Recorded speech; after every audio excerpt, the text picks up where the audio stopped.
bonjour à tous. Je suis un des 18 associés de Sanaméthane.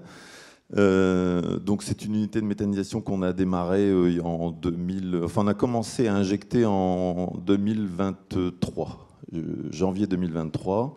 Donc on fait notre deuxième bilan. Donc notre logo, il est plutôt d'à propos aujourd'hui. Nous décarbonons, vous respirez, parce qu'on y a mis une première unité, enfin on y a accolé une récupération de CO2. Donc voilà, Sanaméthane, 18 agriculteurs. On s'est fait accompagner de la SICAE de la Somme du Cambrésis aussi. SICAE de la Somme du Cambrésis, c'est un gestionnaire de réseau.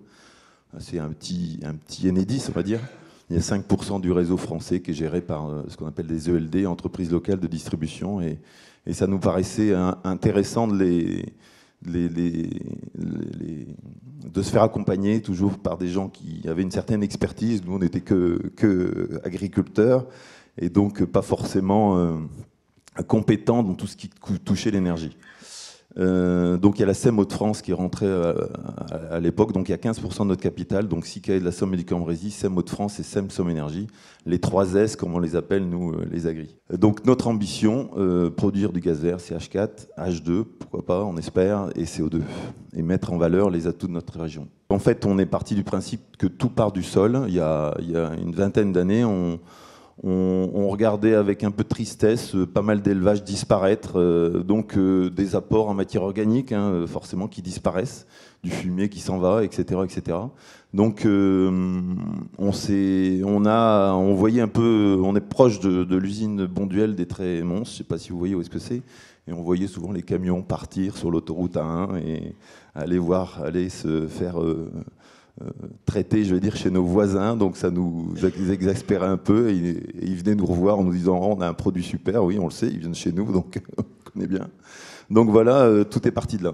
Donc tout part du sol, donc il y a la partie qu'on appelle plutôt non ligneux et la partie ligneuse, donc la méthanisation qui reprend tout ce qui est produit qui se dégrade plutôt vite, et la partie ligneuse, tout ce qui est produit qui vont demander plus de temps pour se dégrader.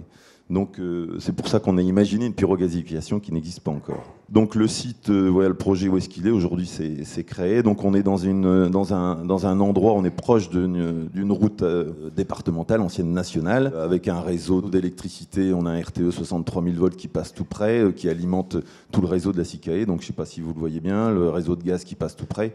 Donc l'emplacement nous paraissait propice. On est proche aussi de l'usine Bonduelle qui nous permet d'avoir une partie de notre sourcing.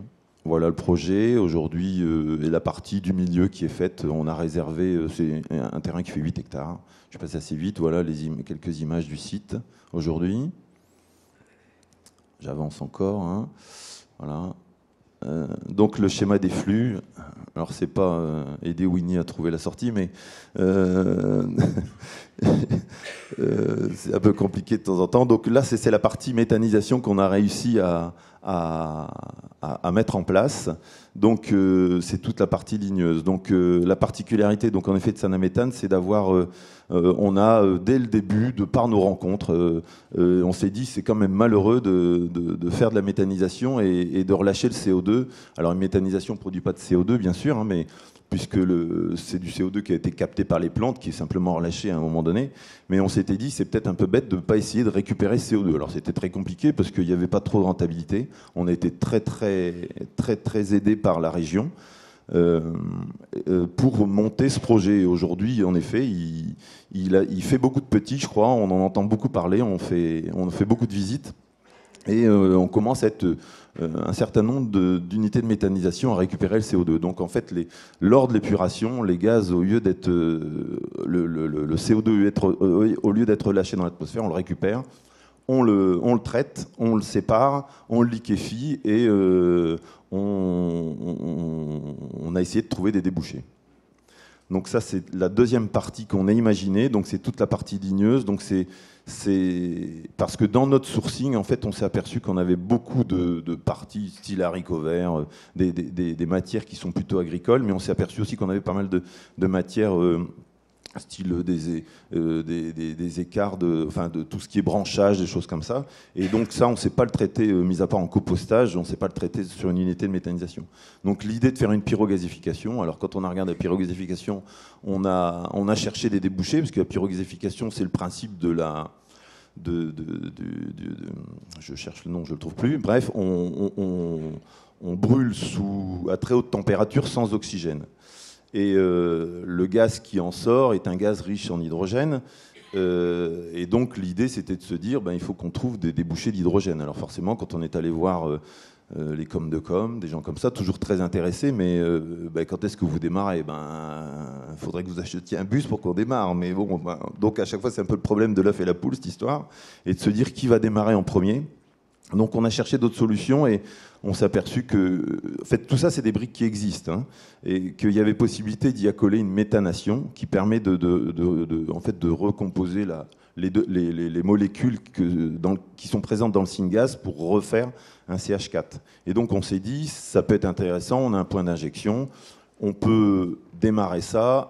Avec notre point d'injection, on injecte du CH4 et demain, quand la mobilité ou les besoins en H2 vert se feront un peu plus pressants, on saura plus ou moins arrêter la méthanation.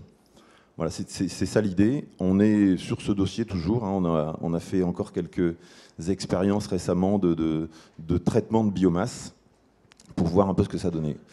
Donc derrière, il en sort du biochar. Hein.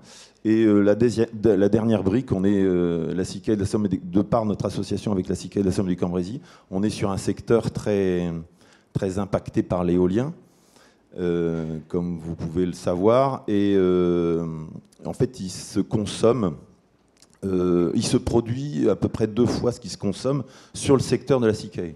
Donc, et il y a des moments, les éoliennes ne tournent pas parce qu'on ne sait pas pousser l'énergie vers le haut et qu'il n'y a pas la consommation. Donc l'idée de se dire, cette énergie-là, elle est là, est-ce qu'on ne pourrait pas la récupérer, l'électrolyser, en faire de l'hydrogène? Dans un premier temps, peut-être la recombiner avec le CO2 qu'on a ou qu'on arrive à sortir avec la pyrogasification pour encore refaire un CH4, le temps de trouver des possibilités de déboucher sur l'hydrogène. Voilà.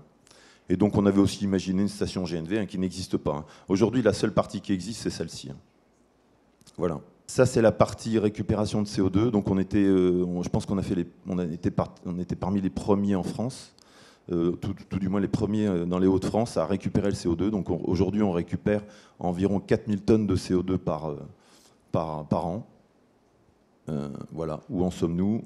Voilà ce qu'on produit aujourd'hui. Environ, on rentre 35 000 tonnes de matière qui partent en méthanisation.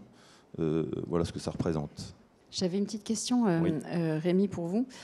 Donc sur la partie CAPEX, sur la partie méthanisation, donc vous êtes fait accompagner, vous avez vous-même, tous 18 agriculteurs, co-investis oui. aux côtés des 3S. Comme vous l'aviez si bien dit au début. Sur la suite, justement, sur les projets de pyro, sur les projets hydrogène, comment est-ce que vous voyez, quel modèle d'affaires vous imaginez ou quel modèle de financement? Alors, on n'en est malheureusement pas encore là. Les investissements sont assez importants. On se rend compte qu'il faut dimensionner quand même. On ne peut pas 5 kg d'hydrogène à l'heure, c'est pas assez.